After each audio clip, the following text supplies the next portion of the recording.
Okay, we're going to, in terms of answering this question, what did we learn in Bologna and how are we applying it here?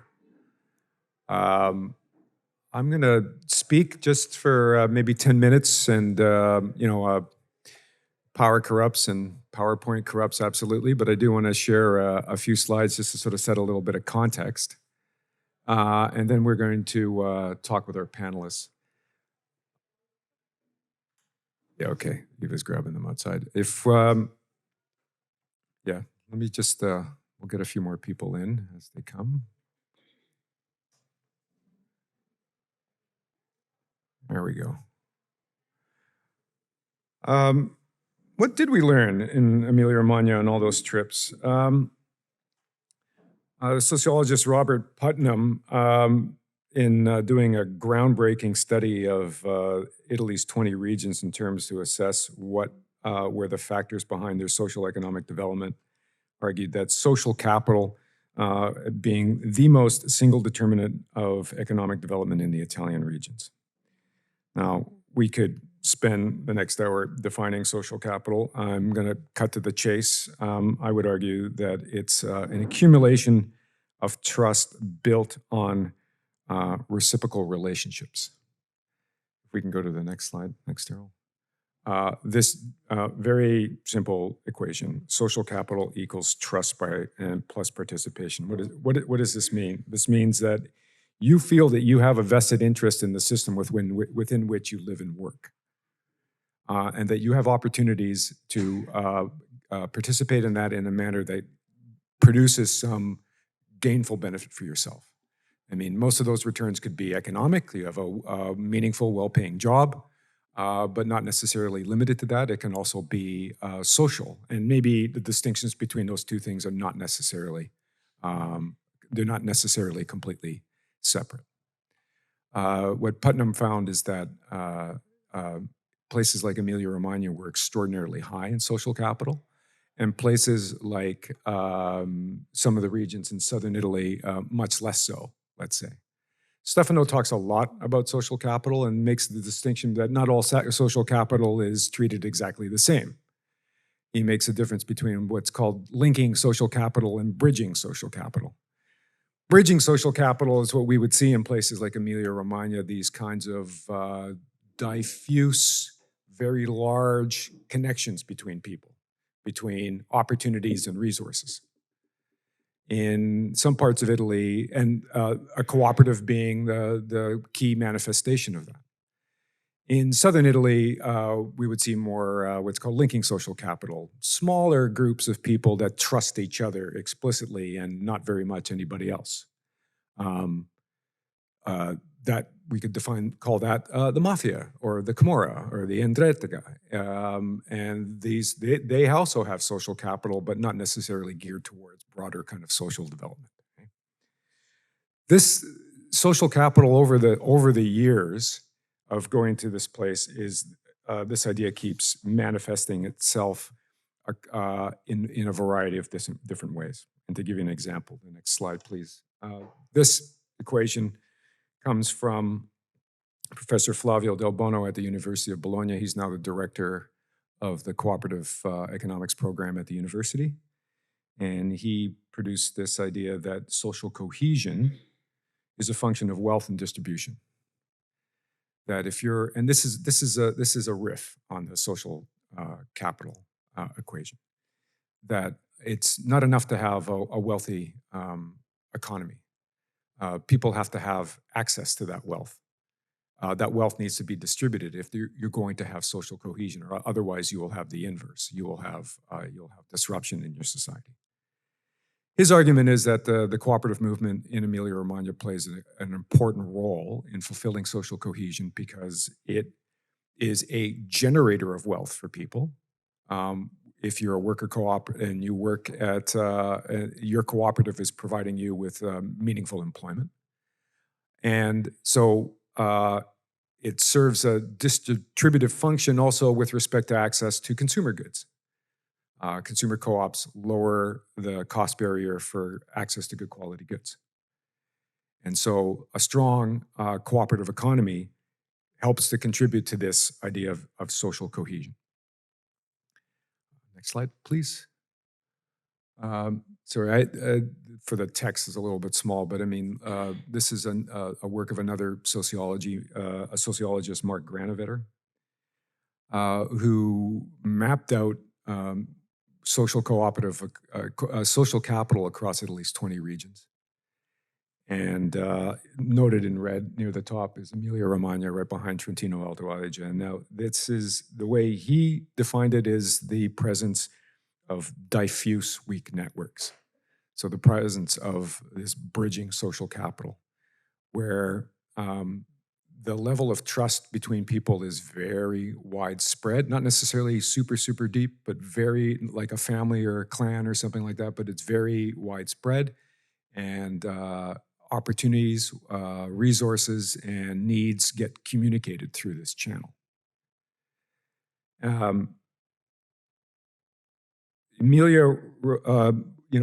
Emilia-Romagna and Trentino Alto Adige, which scored the highest on this, are the two big cooperative economies in Italy. Which might pose the question, why aren't we talking about Trentino Alto Adige? But because they're a semi-autonomous region, and their adherence to the Italian experiment is being bought by the state in large part. It's a subsidized economy. Emilia-Romagna has the more diverse, the more stronger cooperative economy. And I don't think it's a mistake that these two rank the highest, because it's networks that really make this region sing. You'll notice at the bottom is Campania. That's where the Camorra are located. Next slide, please.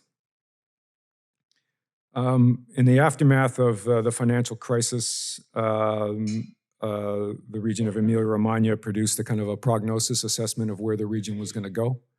They made reference to this idea of know-how, the local capacity to contribute to their high value-added economy, and said this in their report.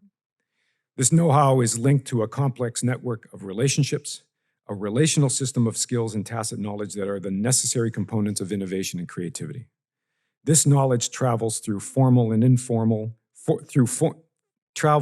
informal and non-codified networks. It is relational capital. It cannot be downloaded. Companies can be relocated and people can be trained, but it is much more difficult to replicate this relational system. So they see it as this kind of connection, this kind of connectivity between each other. That is the value, echoing what Putnam said in terms of their economy and the strength of their economy. And certainly, if we go to the next slide, when we think of networks, I think we have this kind of vague notion of people connecting in some kind of manner. In Emilia-Romagna, the language around this is extraordinarily sophisticated. They don't have networks; they have various classifications of networks. As you'd see here, I mean, horizontal contract, temporary business alliances, peripatetic networks. I mean, nobody could give me an accurate translation of this. We don't have time to get into all these, unfortunately, because they're really kind of fascinating, but all of them reflect the common needs of the participants and so manifest themselves accordingly.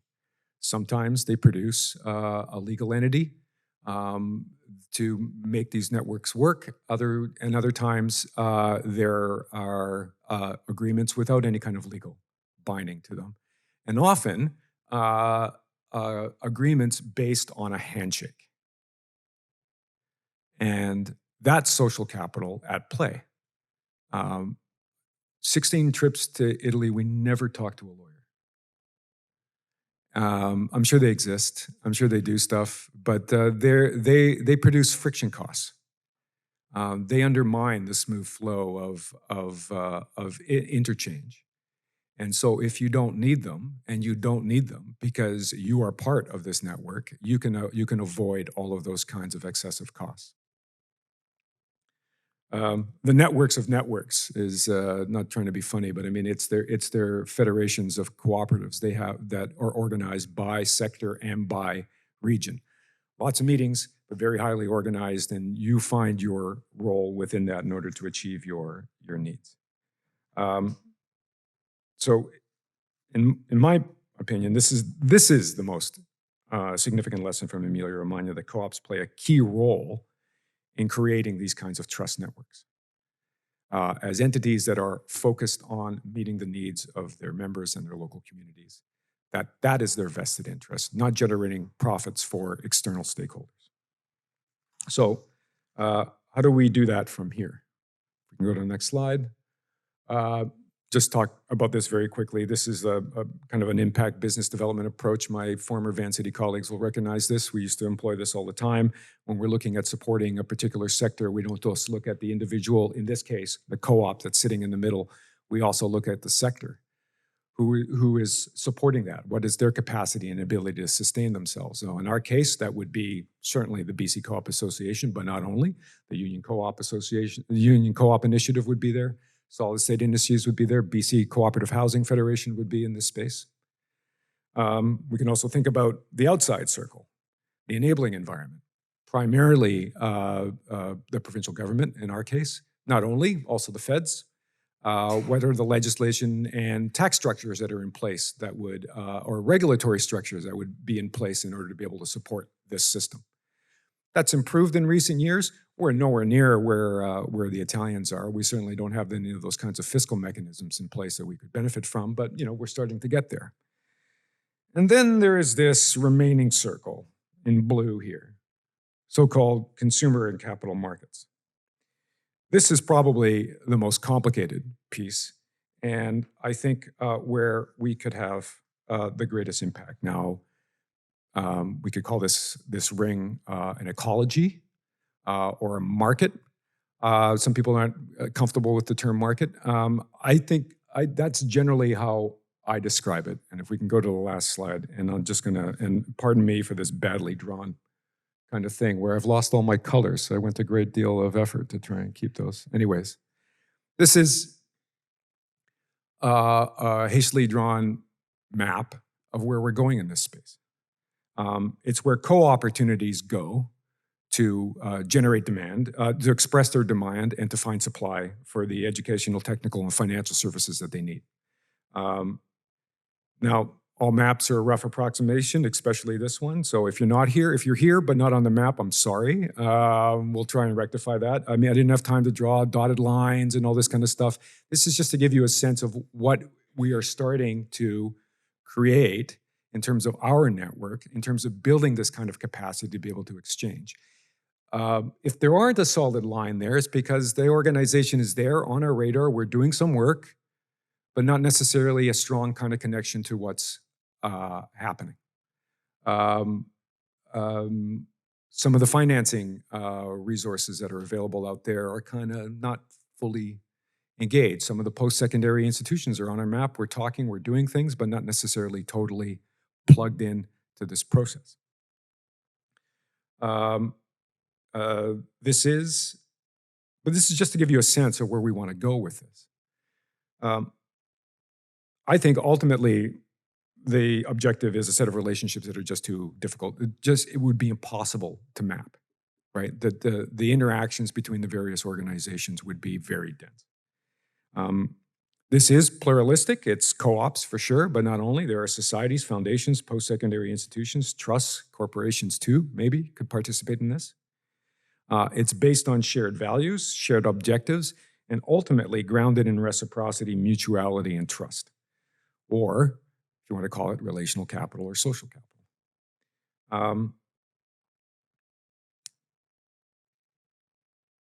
There are gaps here. Government support is modest and not consistent. Credit unions are largely absent from this thing, despite being financial services co-ops. The capacity of the local co-op movement remains marginal to the pressing social and economic needs of our communities. So more resources are needed to expand this cooperative market and address gaps and achieve scale, but we'll talk about that later. Okay? I want to turn to our panel, who are all participants in this network, whether they know it or not.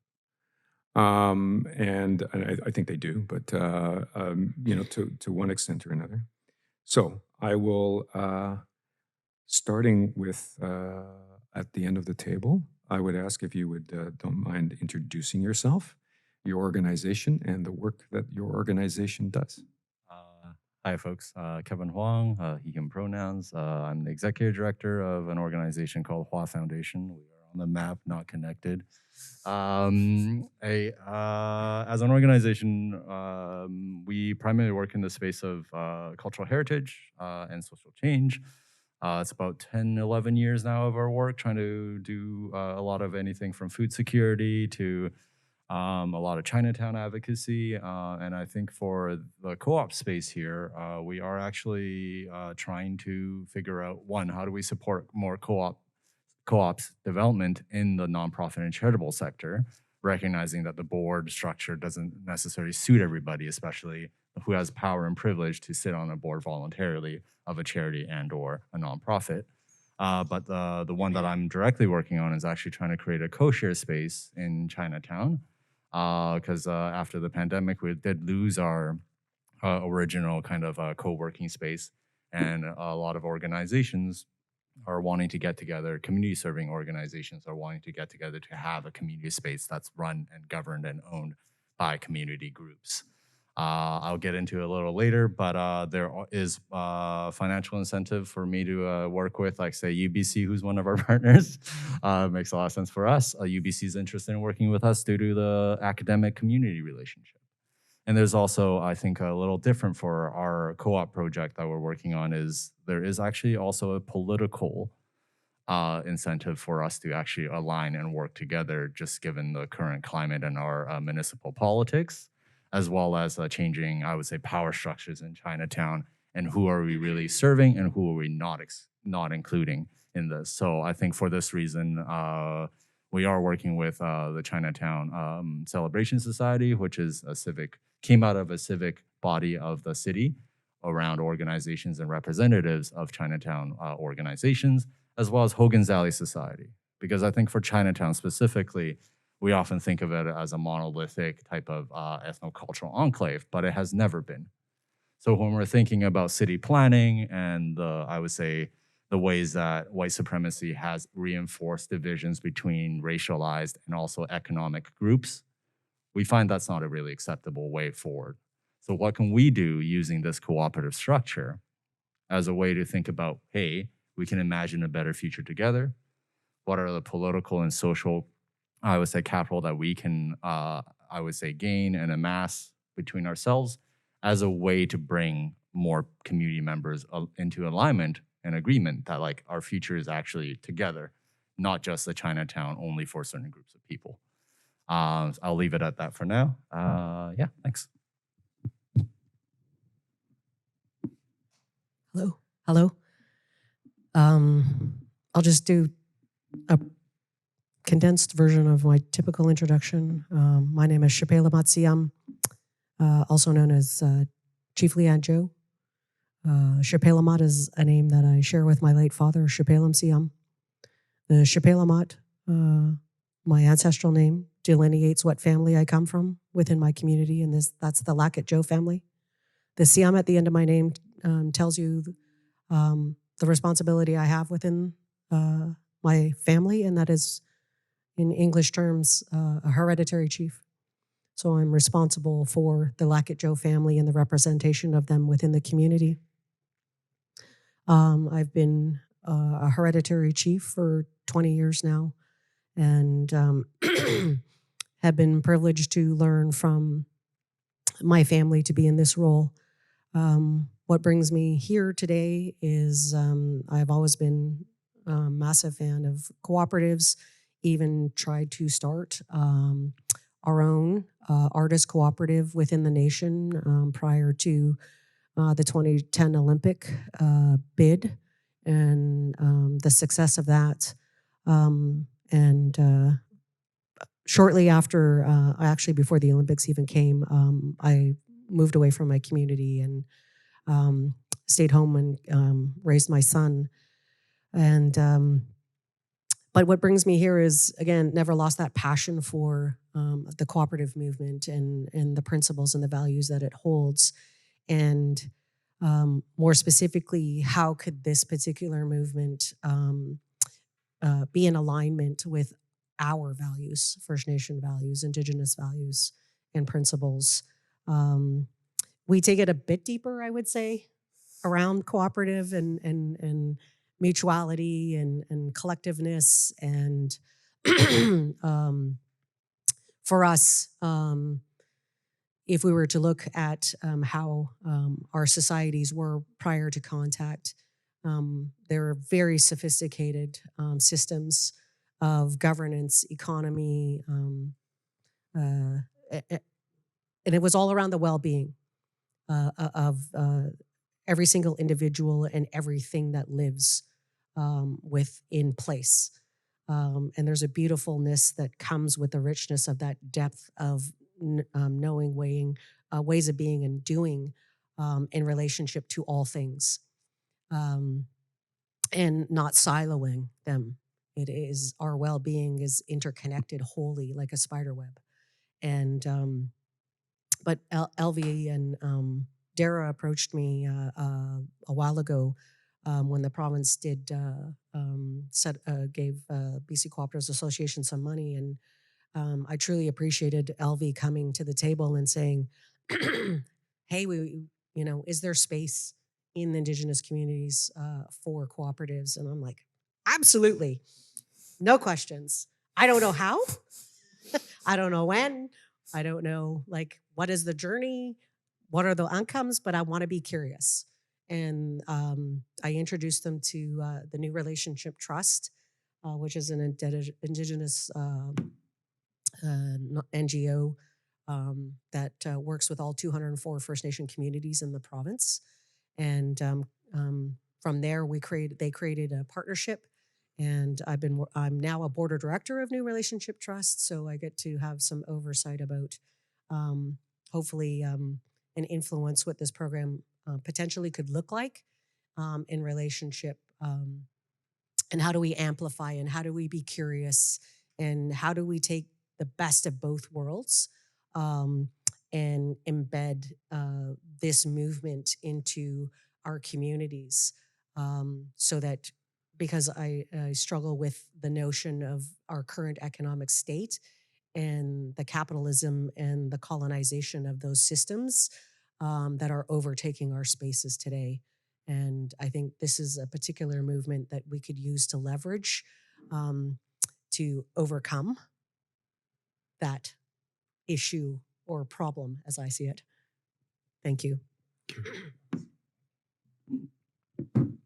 Thanks very much. My name is Johnny Sopchuk. I use he, him pronouns. I'm a visual artist, labor and community organizer. I came to the co-op movements through my labor organizing practice as a way to address precarity, particularly in the arts, and now through an expanded approach. I currently serve as a managing director for the Union Co-op Initiative. We're a new nonprofit multi-stakeholder co-op incubator organization that's helping workers, their unions, and partner organizations create cooperatives that are community serving and good for people on the planet. And this was started by myself, Kevin Millsap, who's in the audience, and a couple other really key community organizers. I do want to pick up on Chief Leanne Jo's comments. I really appreciate the conversation, all the work Elvie has put into this, Am and others. One of our founding members, Laura Gacy-Cuthbert, who's Haida, always shares this teaching at our co-op convenings, and she always starts by laughing because she says, there's this view that co-ops are not integrated into Canadian culture, and cooperative values have been existed in my community from time immemorial. And it's both the Canadian state and the cooperative movement that doesn't recognize this history. So Laura runs incredible community projects, Populous Maps, and has just started a healing cooperative on Haida Gwaii. It won't appear on any of the maps because they chose not to incorporate formally because of all the colonial reasons there.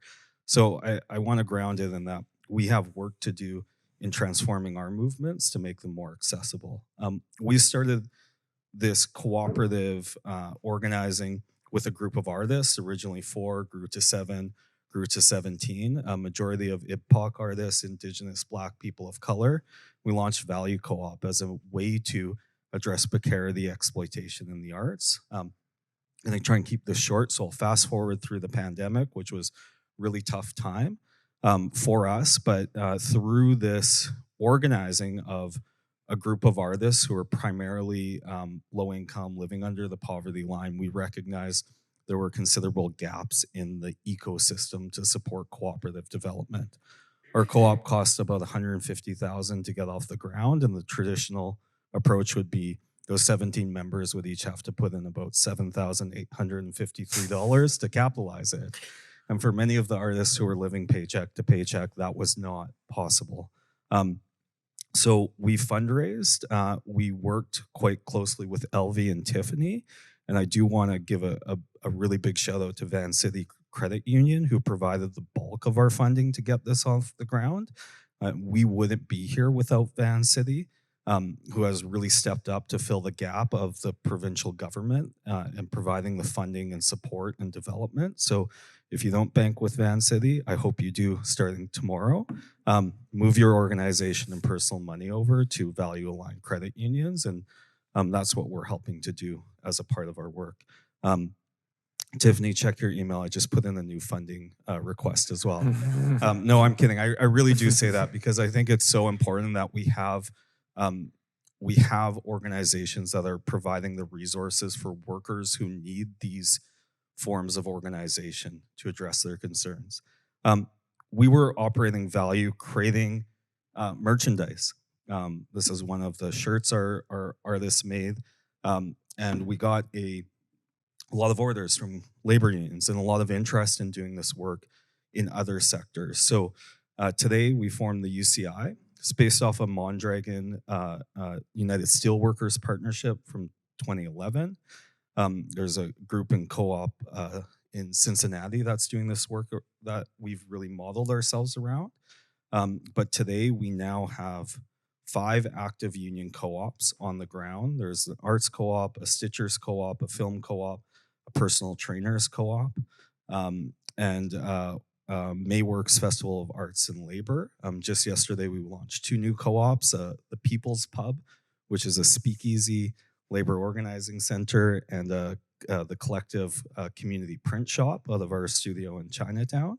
We've got about 10 other co-ops in incubation with a variety of labor unions, including SEIU, UFCW, CUPE is interested. So we're trying to bring together the cooperative and labor movements and looking at labor unions as both partners but anchor institutions to help fund this work through purchasing, investment, and a quasi-Preston model.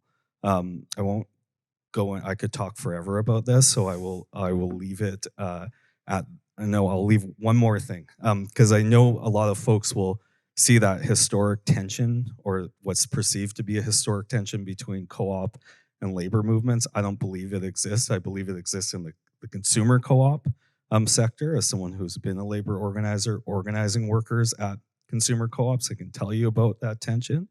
But historically, labor unions were at the forefront of organizing co-ops here in Vancouver. Helena Gutheridge, our first woman elected to city council, was a union co-op organizer. She ran a toy making co-op on Robson Street that provided employment to over 400 women during the height of the economic depression. So I always say we're not doing anything super new or exciting. I think we're bringing back the old, and we want to see labor having a more investment and approach into this work that is so important for these big issues of precarity and climate change and all these converging crises of our time. Thanks, Johnny. I definitely want to leave time for folks to ask questions, but maybe the next round just to get a little bit more detail. I'm going to turn to Chief Joe first in terms of the project that's now happening with New Relationship Trust. There's some resources that have been allocated to do this. It's being housed within New Relationship Trust, but what else? What do you need to make that project work? And do these lie inside of this network, or do they lie somewhere else? No, what needs to happen is allyship. It's relationship building. I wrote a whole entire Step into the River and economic reconciliation framework that creates curiosity about that reciprocal relationship building between non-Indigenous entities and the first peoples of this country. More specifically, looking at the economics of a relationship between those two parties. But without the knowledge of what's out there, without knowing what's worked, what doesn't, the lived experience of other cooperatives, and showing all of the beautifulness of what has already been done to First Nation communities in this project, to amplify the interest, but more specifically,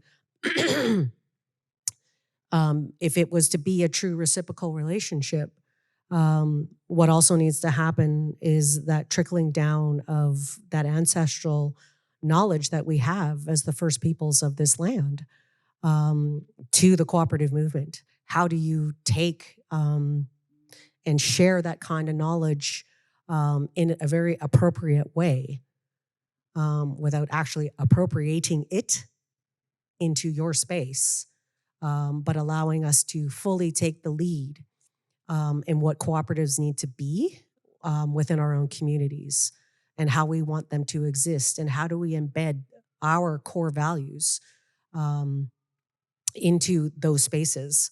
But also, again, is using this two-eyed seeing so that we're constantly in reciprocity of that two-eyed seeing of taking the best of both worlds and integrating into a cooperative space within those communities. And I mean, I was actually just speaking with Dara over the break about, and also with New Relationship Trusts yesterday about, what would be the greatest success that we could have through this program. And it would actually be one of my dreams would be to actually have an Indigenous-owned cooperative bank. Right. And yes, we do have the First Nations Bank of Canada, but it is a private institution. It's not a cooperative-based model, meaning that not all 204 First Nation communities in this province could have access to the ownership and the development of such an entity, which then shifts, I think, how we do business, how we financially redistribute wealth. How do we look at relationship building? How do we look at reconciliation and allyship? But there's so many spaces that can happen. It doesn't need to be in that particular space. But you have to go, we need to go in. So every single cooperative that is going to be in relationship with First Nations people needs to know and truly value what we have to offer equally. I can't state that enough. Equally. We are not less than. We are not to be, oh, poor you Indians, you didn't get to participate in the economy. That's not going to serve us. We need to be wholeheartedly in alignment around the direction in which we're going, allowing us to lead when we need to lead. And that'll probably be most of the time because we know what we need. We know what is good for us. We had a very sophisticated, like I mentioned, very sophisticated economies prior to this. And we're able to use that knowledge even to today, even though so much has been dismantled and oppressed for us as the First Nations people of this land. But that knowledge is still there. It lives in my DNA. I'll quickly close, sorry. I just wanted to share one thing. If you read in my framework, I created a community wealth ripple that depicts visually and really questions and creates curiosity of what is wealth. How do we manage it? How do we create it? And how do we redistribute it? And what are the values that is based in those spaces? It's not a true depiction of how I would love to see it visually and be completely demonstrated to you. But I'll close with this notion that I share in all of my presentations in this work is you literally, in a cooperative movement, we really need to consider what is wealth? What is the value of that wealth? Because I am not wealthy because I have $1 more in my bank account than you, or you that compared to me.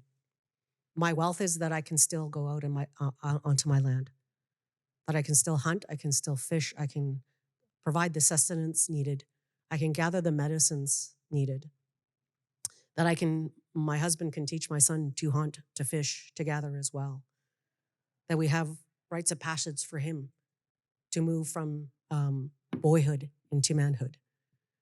I am wealthy because I can practice ceremony. I am wealthy because I have culture, because I have identity.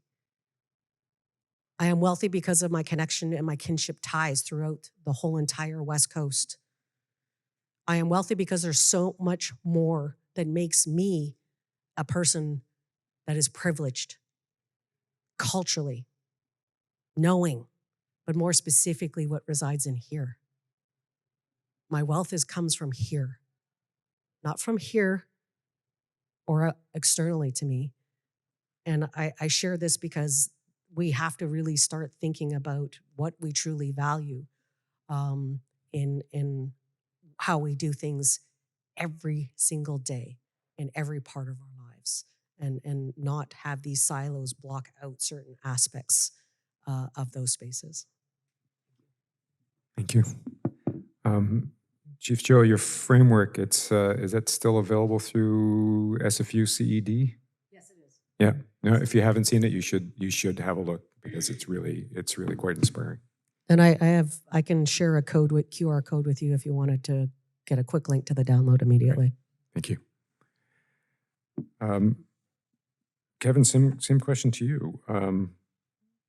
Where are the resources? What are the resources that you need, and are they part of this network, nascent as it is, or is it coming from somewhere else? I think for us, especially coming out of the pandemic, what we really saw was how the social capital, at least in the communities I work with, continues to remain very strong. So what we lost was a physical space for community to gather, and I think that's where we are trying to find affordable space for us to gather and again, I think animate and have community buy-in around what that space can be and should look like. But in addition, I think what we're facing, especially in the nonprofit sector, is just like mass burnout around just the amount of, I would say, work that community serving organizations have taken on the past 3 years. So what we try and do is really try and have even participant fees and support people to learn, to try, to even fail, and that's okay, right? For us, it's like really thinking about who can participate and who cannot. And a layer of, in addition to that, is just like I would say, how do we allow people to participate in their own terms? So when I think about reciprocity that's so strong in the co-op sector, it's really just like, if we don't have time, that's okay. Maybe you'll come back in a year or 2 years to work on it, and that's okay, right? It's really not this extractive, I would say, like, we're paying you to participate, you have to do it type of mentality.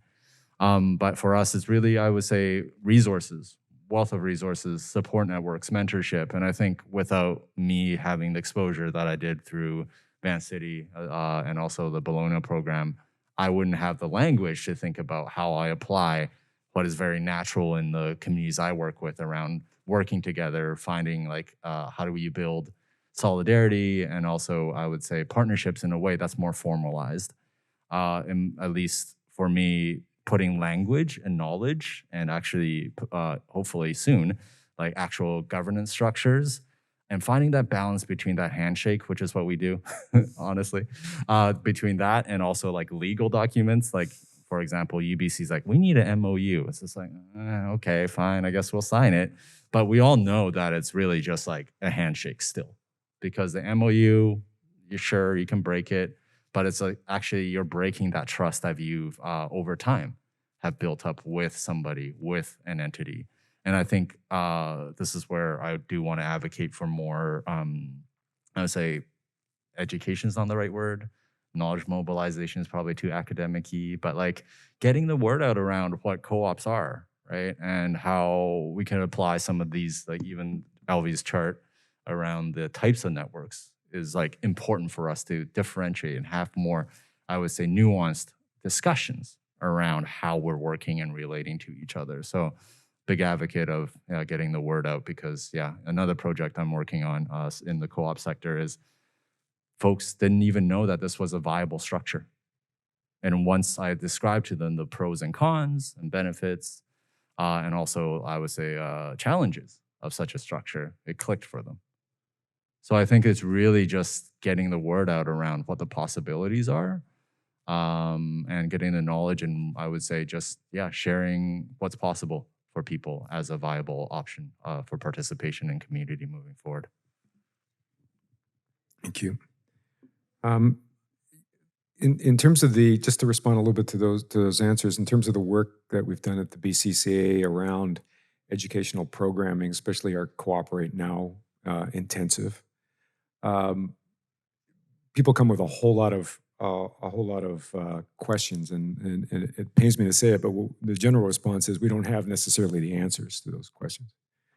I look to other communities to define the answers, and in doing that, for us to learn as a movement what solutions look like in a different kind of context, and to take take those understandings and apply them more broadly. So we look like we're working for you. You folks are working for us, I think. Especially what Chief Joe said about you go deeper than we do, and I think that's something that we need to pick up on. Just a question to Johnny, and then we'll throw it out. Johnny, you already alluded to this in terms of some of the other organizations that are in your network. But if we think about the co-op, this market, ecology, whatever we want to call it, and the kinds of work that BCCA, Union Co-op, and Solid State and others are doing, what is it that we need in order, like, what are the gaps that we need to be filling? How long of an answer do you want on this one? Not too long. So our network, we're a multi-stakeholder nonprofit co-op. We have labor partners like the BC Federation of Labor, Arts and Cultural Workers Union, IATSE 891. We have co-ops who are members, BC Co-op Association, our incubated co-ops, Vancity Credit Union, Community Savings. We have individuals, workers, solidarity members. One of the key kind of folks who I think are missing from the equation is government and institutions. The Preston model in the UK is how we're building out our I hate the word business, but our enterprise model. Are folks familiar with Preston? Yeah. Is anyone not familiar with Preston? I see a couple of heads saying no. So it's essentially municipal organizing with anchor institutions, where those anchor institutions commit to a portion of their purchasing from cooperatives that are doing community development work. Significant source of revenue. So we're doing some work informally in Burnaby right now with the city council to try and build out that purchasing network. And there's a conversation some of us are having about pulling together a summit or convening in the fall to launch a purchasing portal or some form of Preston type campaign.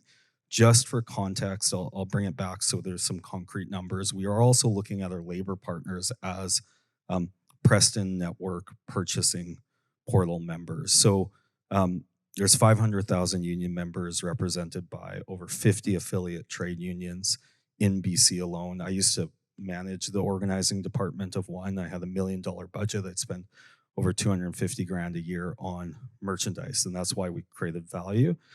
We estimate just on the merch side, and not going into this like putting out crap that just fills landfills, actually creating sustainably made merch and campaign materials. The estimates are it's about $15 per member, so about $8 million in purchasing availability alone. And we're looking at taking that model and building co-ops to meet those purchasing needs of our labor partners, and then hopefully to broader institutions, Vancity, BC government. So I think really we've got a whole bunch of these pieces in place, but now bringing the economic power and purchasing power of our collective government and communities is the next step to really allow these co-ops in the network to grow and flourish. Our members have struggled with the precarity of starting a new co-op enterprise. We've noticed lots of failures. I know Solid State, which is doing incredible work in Surrey with racialized communities, has also seen similar challenges. So if there was a place that they could go to that would unlock, $100,000, couple $1 million in potential contracts, that alone, this kind of sales marketing type work that a lot of, I find, our cooperators are nervous about because it's the language of capitalism and we resist that.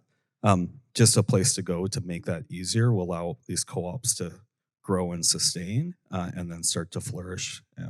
So that would be my real plug. And I do believe that is the role of government to be funding. I think the Alliance has done incredible work. We need to be pushing, I think, for a lot more. Municipalities need to step up.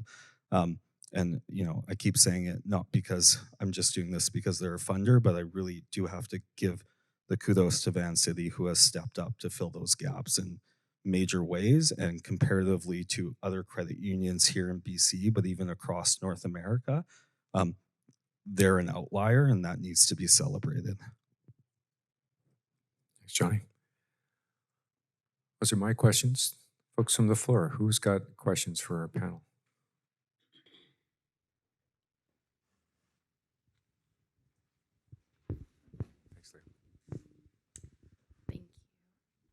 you.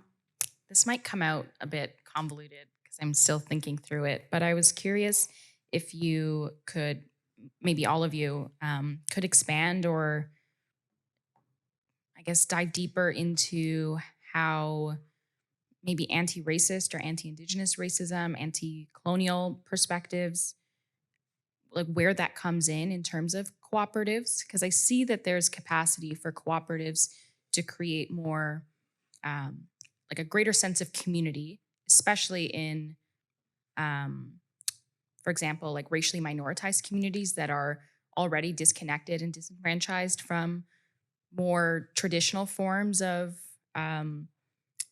governance or even capital raising.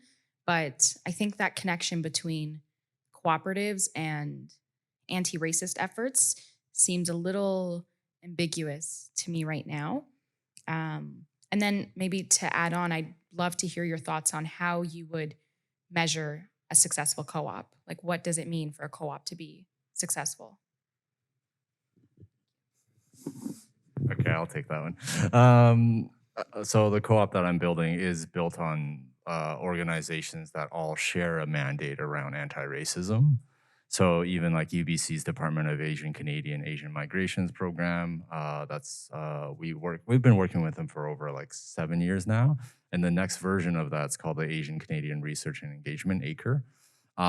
It's actually to UBC's commitment coming out of the pulling out of Japanese students during World War II and that apology process. So I think even as an institution, so when Johnny's talking about how institutions should get involved, I agree. And that's kind of my way to like poke at UBC a little, to be like, hey, you need to think about how you participate in community better, right? But to your answer specifically around anti-racist work, we can chat after, but I think for us, we try and advance the anti-racism work in a way that's like not so blunt. I think you can workshop and train like you can't train your way out of racism. Like you just can't. You have to like embody it. You have to, I think, create the environments for people to really think about the systems that we live in as settlers and as oppressors, and also, I would say, as complicit folks in upholding a lot of these racist structures, right? So within a co-op structure, I think there is opportunity to use social capital and trust and that type of building of reciprocal relationships as a way to poke at that a little on an individual and also, I would say, at an organization to organization level. That's not the only way, in my opinion, about how we go about that. But values alignment is key for what we're building. And I think that what I've seen is throughout the co-op sector, there can be values alignment around certain things that are not so good for other communities, right? And how do we, I would say, try and tweak that? I don't know, maybe you're a member, right? So how do you open that up a little? But I think for us, what we're trying to establish is like, there is a long legacy of division between racialized groups that we're all complicit in and that we want to break. And we want to see if a cooperative structure that's formalized and public and visible of us working together in a co-op that's like flattened hierarchy, you know, we're all equal stakeholders. I think that's where we want to push the envelope a little on that, but I'm happy to chat more and I'll pass. I think Solid State is really the leader in this work, and should be looked at. I'll give a couple concrete examples of the work from co-ops in our network. So Value Co-op, 17 members, started at 9, made a conscious decision that the majority of members were not IPOC. We needed to increase, and at the founding, we wanted to be majority racialized folks. So we grew to 17. That changed the orientation of where the co-op was going in really important ways. Our members put forward a resolution that the 750 share purchase, the co-op would sponsor it for any Coast Salish artists. We're operating on unceded lands, and the last thing we should be doing is charging people whose land we're on for access for work opportunities. So that was one concrete thing. Our Value Co-op community projects working group has built a really strong relationship with the Limsai Horkalmok Benevolent Association elders. We are so lucky to be a part of their building. And one of the things that they identified, this community organization, it's based on clan status. So where you, your last name, where you come from in parts and regions of China, they're elders. And many of them are no longer able to access the association space on the 3rd floor. They're also not able to access funding for nonprofits because they are a clan association and their membership is restricted to Lim descendants, SAIS, Hors, and Cows and Moks as well. So through our nonprofit, the Lim Association identified a number of things they wanted to do: build a website, oral history projects, archiving work. So our nonprofit co-op applied for heritage funding, BC Arts Council funding, raised about $100,000 to pay themselves to do the work the association had identified. That's really important. They've got a great website. They even did a communal screen printing project where one of our artists came in and did relief printing, and then they had a contest of who could write the limbs. It's 2 trees, and it turned into this big, really cool contest between the elders, and that show has now been exhibited a couple times, and so cool to see the communities that's being built, but also the resources. And so we refer to that as mutual aid. And then in our sewing co-op, because of a grant from Vancity, we received a pocket of money. We started that co-op at the height of the pandemic, creating masks. A lot of our labor partners were looking for them. I come prepared with props. And instead of going and purchasing them from a sweatshop or elsewhere, we partnered with IATSE 118, the theater workers local. All of their members had been laid off during the pandemic, and about 20 costume shop workers came together and started doing mask making projects. And majority women in this co-op, but the project was inspired. We call her our co-op grandma. She takes that name and loves it. Gigi Mercado, she's an incredible sewing professional. And she was cleaning buildings before the pandemic, got laid off, started making masks out of her closet in East Van. And we invited her, we connected with her on Facebook Marketplace, invited her to join the co-op. And the original cooperators of that co-op voted to purchase the pattern off of GJ to make the mask. So it was $750. It covered all of her medication for 6 months. She had first access to work. We started selling so many masks to labor partners. We had to increase our worker pool by 10-fold at the height. So I think there's ways that we have learned to like embed anti-racist values, but at the core, it's not people who look like me, white dudes, who are making those decisions. We invite racialized workers in. We have racialized workers who are mentors and supports and peer leaders, and then they get to make those decisions of themselves. And our work at the UCI is to provide the funding and resources and infrastructure back end to help them meet their project needs. I don't have any specific examples. I don't live and breathe in the co-op space every single day. But what came up while I was listening to all of this is, as well as, it's a part of my work every day is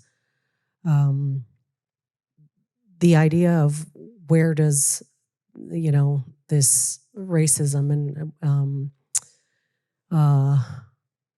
the curiosity of where we embed this thinking of inequality, inequity, exclusion, and it's born and bred into the system itself, the economic system. But more specifically, how do we continue to embed that thinking into young people that are coming up in this world? And education is the biggest part of that. And so I'm constantly calling to question, and so should you. As my call to action is every single person in this country needs to be calling to action of our education systems, of what are they doing? Why are they continuing to perpetuate the silo of thinking around, again, wealth generation, wealth management, wealth distribution, and the values of which it upholds within these systems? And not that there's anything wrong with the notion of wealth, but wealth doesn't represent well-being. And it strictly promotes only competition and survival of the fittest, and is not inclusionary. So I leave to that question of this notion of thinking and being curious about how can you influence and participate in the transformation of not only your workspace, but the education system itself. Like, I'm talking from K to 12, not just post-secondary. Post-secondary just amplifies this competitive space. It is not a cooperative space. It's not. It's solely there to promote a certain aspect of thinking, doing, and being. And that has to be transformed. So it's a way to, so I leave you with that, like, really think about what that means and how can you have influence, and how do you create demand from your provincial government to shift, and how do you partner with educational institutions to create that transformation? How do you bring them into the mix, into what you're doing, so that that particular space can be transformed from kindergarten up? Because that's our significant space where our children are learning to be this one way. And they're not seeing that there's a different way to get to there. So that's my 2 cents worth. Thank you. I'd love to carry on this conversation, but I'm in the unenviable position of being between you and lunch, which has arrived. So maybe we can carry on over lunch if people have some questions. But just to wrap this up, and thank you, Chief Joe and Kevin and Johnny, for making the time to come and share your views on this subject. Just some closing thoughts that have come to me listening to these answers, and just to try and provide an amusing anecdote about our friend Stefano in Bologna. Stefano is physically a big guy, and he's got like a big brain, and the Pope's economist, and he's somebody within the cooperative movement there that carries a lot of moral weight. And that manifests itself in small and large behavior. And I mean, one day on one of the tours, we would use a cooperative charter bus company in order to get around, and they are the height of efficiency and very friendly and capable drivers, et cetera, always on time except for this one morning. And we were due to go have a talk with Stefano, and the bus didn't show up. And the phone call comes from Stefano, and this loud voice booming over the thing. And my partner Giovanni had to tell him, well, the bus isn't here. He hangs up. We show up at the venue eventually. He had called the director of the bus company, who was a former student of his. And, Stefano, how are you? Not well. And nobody wants to hear that from Stefano. You don't want to disappoint the professor, right? Stefano is a manifestation of a very strong cooperative network there. We don't have, we have sort of people like that here. Don't carry the same kind of weight. We don't have too many economists of the Pope in this country. But I think if there is a moral authority in terms of where the economy should be going, it's I think the people in this room are part of that network and part of that articulation of that. And I think what we're trying to do with building these networks and working with each other and bringing different organizations into work with each other, into reciprocating with each other and building some trust is, I think, this idea of isomorphism. That you start to look and behave like those that you surround yourself with. And that's, I think, what is going, and bringing the big co-ops in who have, sometimes questionable behavior about the way they treat their workers or others is a way of starting to change that kind of thinking. So, the more the merrier, I think, exercising this. If you're in this room and you're not part of this network, if you think that there is a way to connect, I would encourage you to do that. If you think others should be participating in this, I would encourage you to encourage them to connect that way too. So thanks very much for coming this morning. I hope you found it useful. I'm glad to see you all, and I look forward to chatting over lunch. Take care.